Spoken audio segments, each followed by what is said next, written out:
Hi, everybody. Welcome back to Poplar Views. I'm here with one of our contributors, Terry Olexyn. He is the writer of the Retirement Edge. Welcome to the show, Terry. How you been today?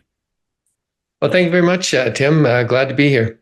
Right on. I wanted to start about the column. You're getting a lot of feedback on my side. I think there's a lot of people that are appreciating, Poplar for its diversity, but there's a lot of people that I've had say to me like they didn't consider certain things and they didn't think about retirement that way, and I find that really interesting, and I'm curious to know how it's going on your end, what kind of feedback you might be getting.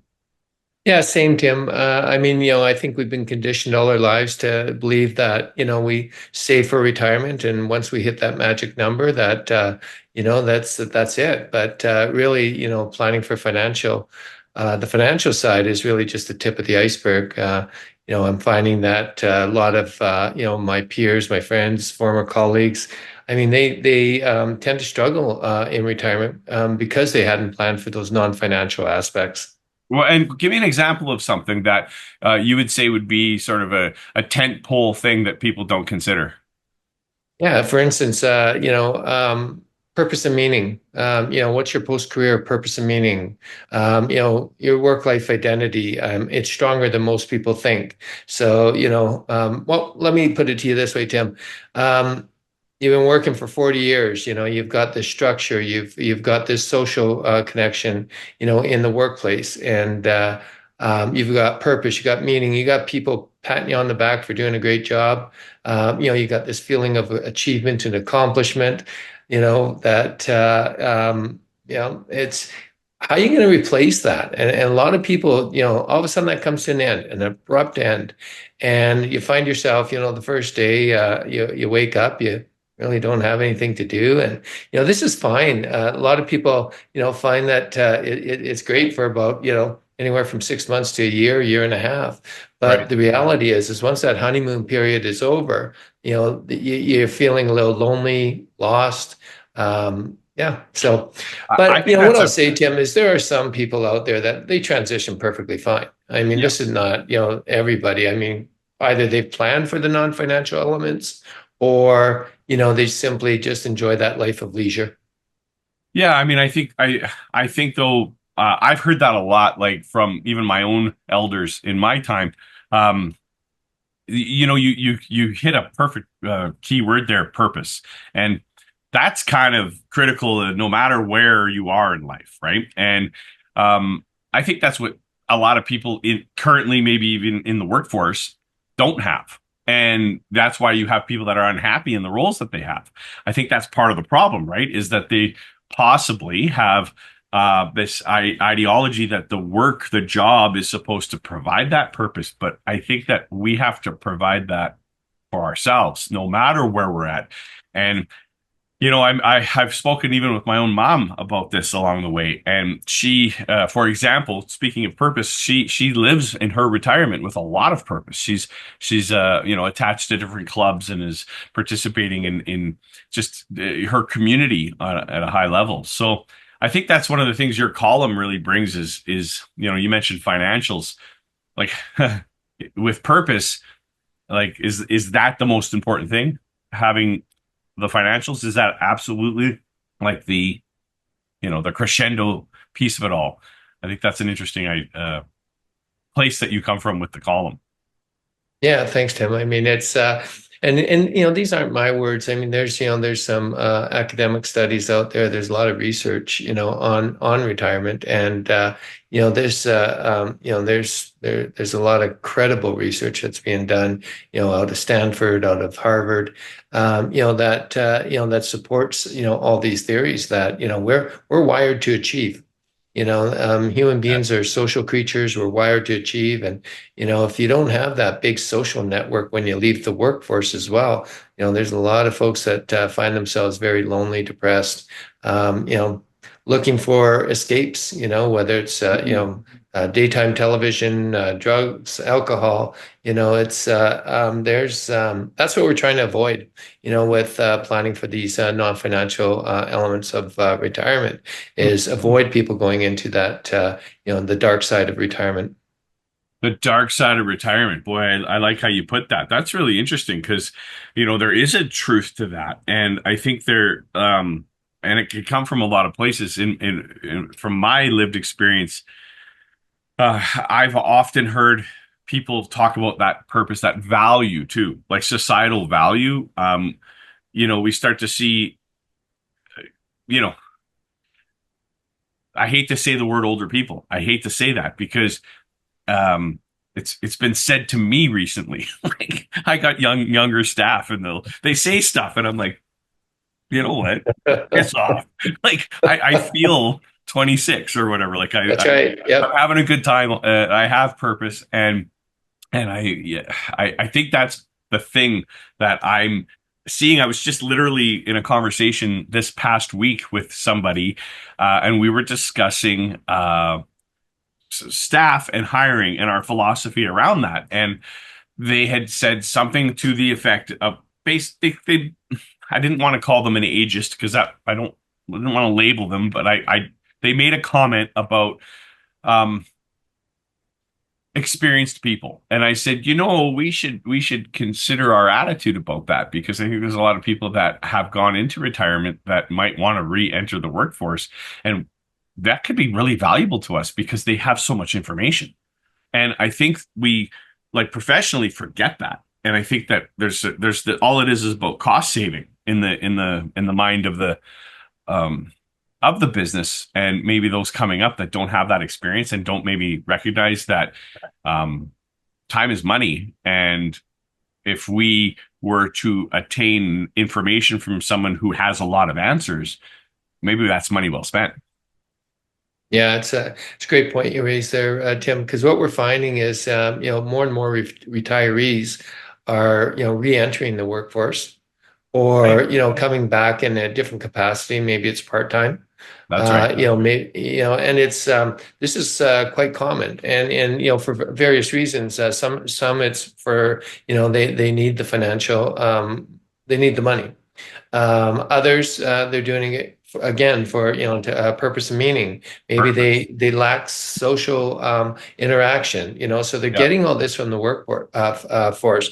So what you're saying, Tim, is very, very valid, and it's something that employers really need to consider. Is yes, older employees tend to be more expensive for sure, but they do bring a Well, lot of yeah, we different have to things to pay the for that table. information. Sure, Well, you're going to sure. pay for it either way. That's right. You're Right? absolutely You're right. going to You're pay for it absolutely by right. not, like, if you don't have that, you're going to pay for it in the missteps along the way to getting it. Yeah. And And I mean, what we're finding too is, there's this big retirement bubble. There's a lot of organizations are finding that, the demographics are such that, they're finding a lot of the experience is walking out the door. So there's yes, no question about it. So, so if we can leverage that experience and, change the role of that individual and make him more of a mentor and a trainer type thing and, impart some of that knowledge on some of the younger employees. A lot of organizations that do this find themselves, very successful as a result. it's So funny it's you're a saying that, win-win. that mentorship is a something we don't see a lot in No. business, right? And it is I think it's sorely lacking. Like in in a lot of I bet you that's you don't need to nail that down to one industry. I think that's probably um, prevalent in all business. And that's a very interesting way to look at it because it's funny. Another conversation I had recently, and it was around the magazine. It was around your contribution, and I was, as a guy, I'm heading for 50. Um, I don't know I don't know about retiring. Right. And I mean, that Right. could be because I have a ton of purpose and I think I'm going to be doing things like this. I would like to be. I love doing this stuff. And that's sort of why I'm doing all these things because that's what kind of energizes me and provides me with my own value, if you will. Mhm. But also, I think. in saying that, there's a lot of people that feel that way. I think that when you look at how far a dollar goes today, people are like have resigned the ideology of this thing that we were sold 20 years ago that we're all going to go to Rome when we're 70 and it's going to be wonderful. Yeah. I mean, that's very true. I mean, I like to use the term, retirement's changed, retirement planning has not. Okay, so it's still largely focused on the financial aspect of the retirement. And we've got this big longevity wave that's happening today. People are living longer. Yes. And because they're living longer, I mean, you think if you need to, let's just say, for instance, Tim, that maybe the average age of a Canadian today is or longevity or life expectancy is, let's call it 79 years. Yeah. But there's a lot of people living well into their 80s and 90s. Yeah. And if we intend to retire at the age of say 60 or 65, and we're going to live call it 90. I mean, if you go to a financial planner, they're going to plan you right out to 90, 95. Okay, so that's just the way it is today. Yeah. Well, that's a long that's a long retirement to fund. Yeah. And a lot of people will not be in that position to do that for sure. That's You right. know, but there's a author who's turned out to be a good friend of mine, Mike Drack, out of Toronto, and Mike's written several books on retirement, on the non-financial aspects, and one of them is called Victory Lap. And highly encourage your readers and your listeners to pick up the book. I mean, because what he's saying is full stop retirements aren't necessarily necessary, and a lot of folks are finding themselves wanting to work past the age of 60, 65. Tim, I mean, I kind of maintain that, a lot of people don't necessarily want to retire because, like I said, we're wired for achievement. That's right. We're wired to, for purpose and meaning, and we're social creatures, and we get a lot of that, from the workplace. I think what happens though is, so many, corporations or organizations are burning employees out. So all they can think about, man, 5 years from now, when I retire, all my problems are going to go away. I'm going to be less stressed. But in fact, that may be true for a while, but it's not necessarily the case. I mean, Okay. if you have no, and if you haven't planned properly, holistically, not just financially, but for the non-financial elements, then you could find yourself lost, lonely, and trying to figure it out, in those first, 2 to 5 valuable years of your retirement. I Yeah. mean, when are you going to have your best health, right? Right. So, That's that's why I think it's so critical that, people start, retire. And it's not, you say you're 50, Tim. So that's not almost. too, almost, okay. Don't want to age you there. But I mean, it's not too early to start thinking about it. What a common mistake I find that, a lot of my clients will make is that they think about what they're going to gain when they retire, but they don't really place much thought into what they're going to lose. Not just the money, not just but think about this. You show up to work, automatically you're engaged in conversation with your colleagues, with your Yeah. employees. Okay, so you get a social aspect there, and this is happening, and it's just happening naturally through the workforce. You've got projects to complete, you've got goals, you've got structure. These are lack of structure. Let me tell you, from experience that waking up in the morning and if you don't have a plan, Yeah. you can waste a lot of time, Tim. You can go That's down that very internet true. yeah, That's very true. You hit the Candy Crush and you're done. there you Um, go. And you're what a making waste. me think about my own day, and I everything you just said happens, and I think I've actually experienced that. Like when I think that's why I do so many extracurricular things because when I do stop and take a break or say I'm away from work for a week, I mean I love my work. I love my day to day, and I do feel that when we get out of that pattern, I do sense and experience the things you're speaking of here. I think this moves me in my mind a little towards like you've taken this a little further. You just launched a website, right? I want you to tell us about that. Yeah, so it's really premised on what we're talking about here today, Tim.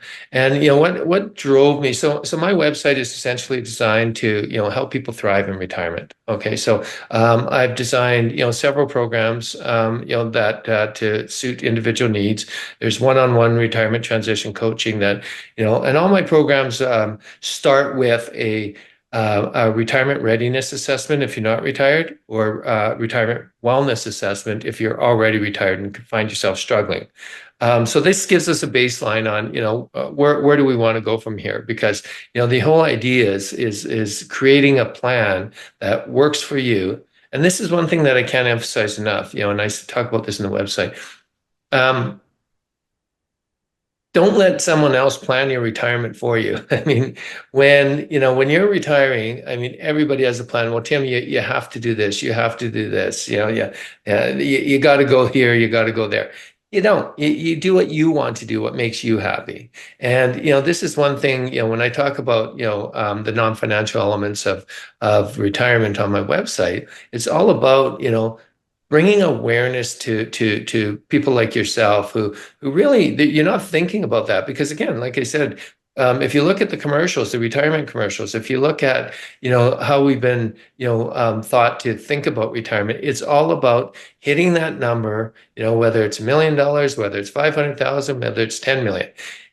Hit the number and you'll be happy. You can retire and all your problems go away. Well, as I mentioned, that's not the way it is. And that's really, my website is all about, there's some great resource materials in there that are free, obviously. And, so if anybody's looking for just maybe some inspirational material or just some, retirement resource material, have a look. And I think that it's a good place to start, with your retirement planning.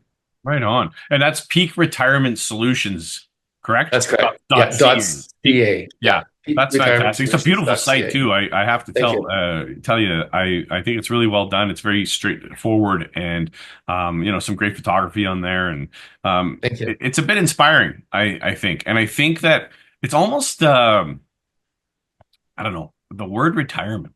It's a funny word because it kind of does invoke different trains of thought, I think, from people. And I think that people also, I think it sneaks up on people. You know what I mean? I don't think people are recognized that, um, like when about 2017, I ran for council here in Right. Airdrie. I wanted to put my foot forward for the community, and that kind of stuff's really important to me. And it was sort of a bucket list thing. I always wanted to attempt to do this and experience this. And um, I met with a lot of the people in Airdrie that were aging, that were over 50. And Yeah. there's a club, there's this, there's that. And it wasn't in great shape. And I still recall how much influence that it had when I started speaking publicly about from on my position was people wanted to know what your platform is and what you're going to do. And I was like, well, I think the truth is that people get a job as a counselor, you have a vote, so you have to manage what you tell people you can do. And I knew that right away. And like I wasn't going to bullshit anyone Yeah. for lack of you know Yeah. a better way to put it. And it was the seniors that in Airdrie that seemed to be feeling very like put out and neglected and a bit forgotten about. And I remember sitting in the over 50 club and being just over 40 going, wait a minute. Wait, oh, in my head, I was doing the math. I'm like, I could be a member here in 8 years. Yeah. So I brought that to the platform, and I brought that to any public event when we were speaking and had an opportunity to speak. I would say things like that. I'd be like, they say that Airdrie is all about the middle people in the middle 30s, like 34 to whatever 42. That's the biggest demographic. We better start thinking about this because if you're over 40, you're really close to being a member of that club. Right. And I remember it kind of jogged a lot of brains when I would put it that way. Like, you're not that far away, and No. we're not ready for this. The city doesn't have a lot for, they still don't. How many years later, we still don't have a silver bullet solution to this. And start thinking about housing and what it costs to live in even some of these types of places that people might want to live in. The costs associated with that are they're impressive. Yeah, no, it's that's the reality we live in today. Hmm. It really is. But Tim, again, like I said, retirement you mentioned the word retirement. It is an odd word because, it kind of implies that it's the end, not the beginning. And, I I think, like that. yeah, and, this is something that I try to work with my clients on. Don't lament the past. I mean, look for, like, this is an opportunity to create a life that you want. And I, Yes. I often say it's probably the first time in your life that you are in full control. When you think about it, That when sounds you're like in an your opportunity. it's a hell of an opportunity. I mean, when you think about, let's just start from birth. I mean, your parents are teaching you, then you go to school and you're listening to your teachers and they're molding you, and then you're listening to professors and then you're listening to your bosses, and you've got to conform to corporate norms. This is the first time in your life when you think about it, you can be your true authentic self and create the life that you want. And it really doesn't matter what other people think, does it? Well, a whole bunch of things just happened in my head. I was listening to you because uh, you said the corporate norms, and I just love that because they're people like, and then they go to the Christmas party and you find out by about 10 o'clock who they really are, eh? In the corporate norm. No, we've all been there. But Yeah, on the yeah, other side of it, what a positive. I want to talk about how positive that is. And you've literally just actually changed something in my heart. This is why I love these conversations. Like, what a powerful statement. Retirement is an opportunity. Let's review what you said. Retirement is an opportunity. It's the first time you basically said it's the first time you're going to be able to do what you want. That's how right. you put it. Um, Something like that. Am I Well, I guess yeah, yeah. I mean, that's This amazing. is your Who doesn't want opportunity that? to do whatever you want to do. You create the life that you want, Tim. And there's nobody, Oh, the only one you have to blame is yourself because, again, like I say, I mean, you know what your financial situation is like, live within your means, do create a retirement that you can sustain, but one that you want. And it's great. living in the means too, like that's I think impossible at the moment. But I mean it's sage, that's for sure. But that's another thing I was reflecting on recently.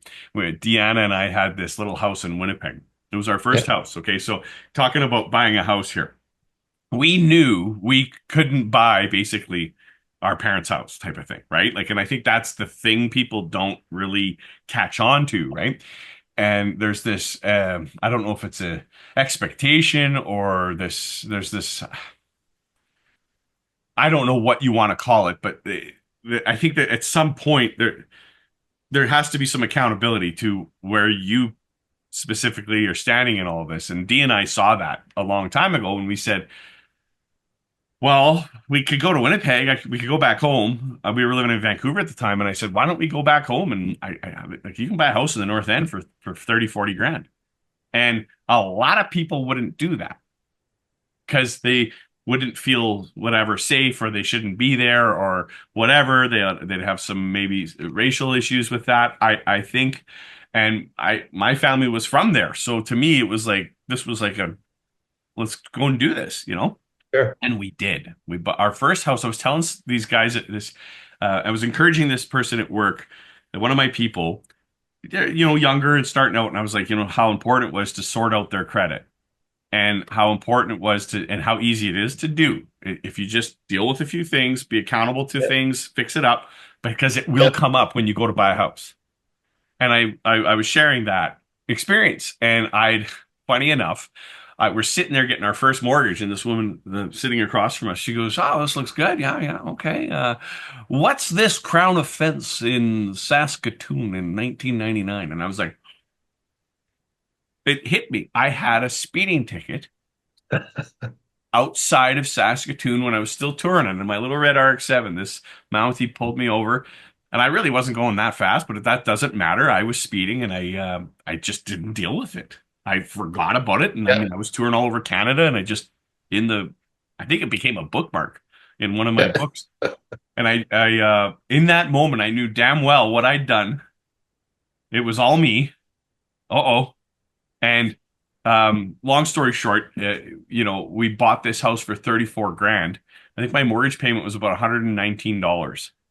And it was just awesome. And we built our life from that. And Yeah. um, you kind of touched on a few things there. Like it is on you, and it is um it's all part of the journey. And I think, man, that gives me a real I'm inspired now to be Good. to to be completely honest with you. I'm inspired by the idea of what I can do with that time.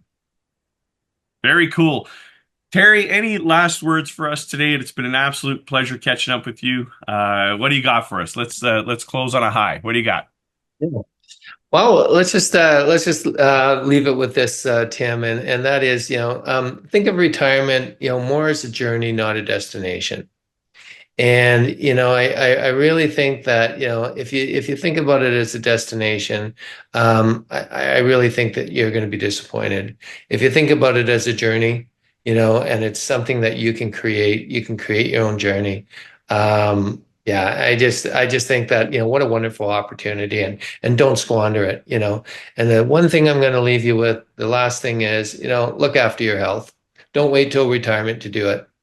So, another aspect of my business is, successful aging and, making sure that, because I don't care, if you have $50 million in the bank for retirement, if you're unhealthy, in and out of hospital, can't walk, can't get out of bed, doesn't matter. So if I can leave you with one thing, take care of your health. Don't wait till retirement to do it. And really, like I said, consider those non-financial elements of retirement, and I think you'll be set up very well for for the journey. Thank you very much for all of that. Every piece of that is valuable. You bring just such tremendous value to Poplar Magazine. We're thrilled that you're one of our contributors, and I look forward to what you have for us in the winter edition that is coming up here Coming on up. the solstice on the 21st this of December. So thank you again for joining us today. Everybody, check out Terry Olexyn's webpage at peakretirementsolutions.ca, and make sure you read The Retirement Edge in Poplar Magazine. Thanks again, Terry. You have yourself a great day. Bye bye now. Thank you, Tim. Take care.